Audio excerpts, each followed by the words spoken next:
Good morning, Park Drive Church. Happy Mother's Day. I hope that you're all sitting comfortably in your homes.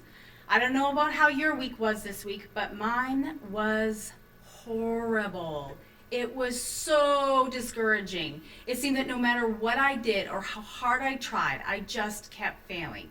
Like, do you ever have those weeks like that? Weeks where everything you touch just seems to crumble at your fingertips? Weeks where you feel you can do nothing right and where everyone around seems to be doing it better? Why is it that women are so hard on themselves? We're always picking ourselves apart, comparing ourselves to others. It's like we're in the Olympics, all competing for the title of Superwoman or something. It's like you gotta keep a clean house, succeed in our career, raise our children, be a supportive spouse, nurture our spiritual life, and keep the body you had before you had kids. And if you're not exhausted yet, I am. I have a high challenge score. Now, what that means, to those of you who don't know, is that I'm never satisfied unless I'm pushing myself really hard. I think that most women actually do. And when I was young, I had to be the best at whatever I did. So much so that whenever someone else came along who was better than me, I would drop out and quit so I couldn't lose. Ironically, I lost out in more ways than one though. Not only did I stop doing the things I loved, but my insecurities kept me from living and enjoying the life to its fullest.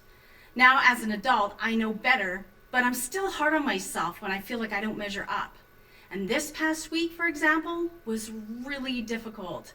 I was struggling to put this message together, and I was online watching other lady preachers killing it, and suddenly I felt like anything I had to offer was not good enough.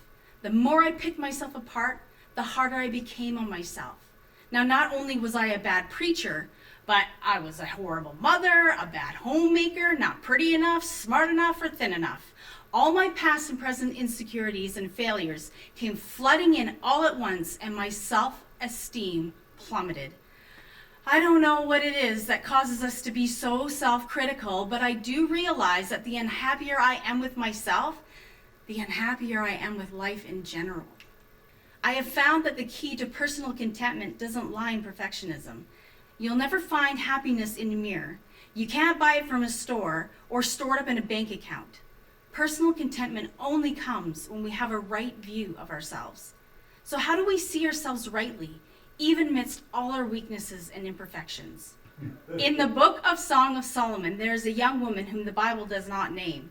She's referred to as the beloved, but this morning we're going to call her Shulamith, or as Pastor Bart likes to call her, Shuli. She's deeply in love with King Solomon. Now, you would think that to win the heart of a king, you gotta be pretty okay. But she struggles to accept herself and to see herself worthy of his affections. Her outward beauty has been marred, and she doesn't feel deserving of any praise whatsoever. You see, back then, fair skin was highly desirable. Funny enough, because nowadays, it's tan skin that's highly desirable.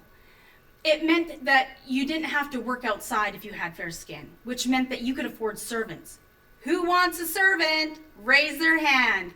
And if you could afford a servant, then you were wealthy. And if you were wealthy, well, that made you a good match in marriage. Shulamith, on the other hand, she was forced to work outdoors where the sun darkened her skin, and she wasn't able to take care of herself the way that she wanted to.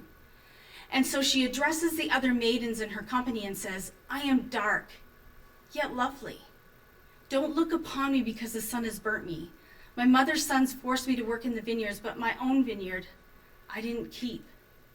You see, in a sense, she confesses that her complexion isn't what most would expect for a woman who's being courted by the king. But she also knows that there is more to her than meets the eye, and that she has so much more to offer than just her looks.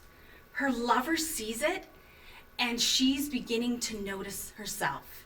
As women, we're really good at comparing ourselves. I just had a conversation the other evening with my daughter. She has fat knees. And I found out that whole conversation came about because she was at a friend's house who pointed out that she has cankles.